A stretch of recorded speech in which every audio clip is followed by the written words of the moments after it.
गणनायकाय गणदैवताय गणाध्यक्षाय धीमहि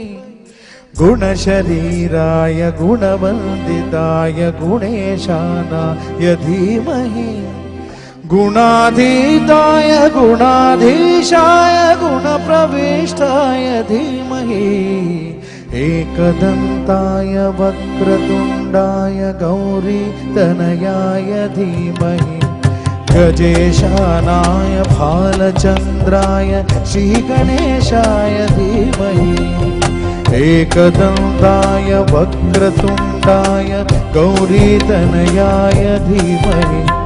गजेशानाय भालचन्द्राय श्रीगणेशाय धीमहि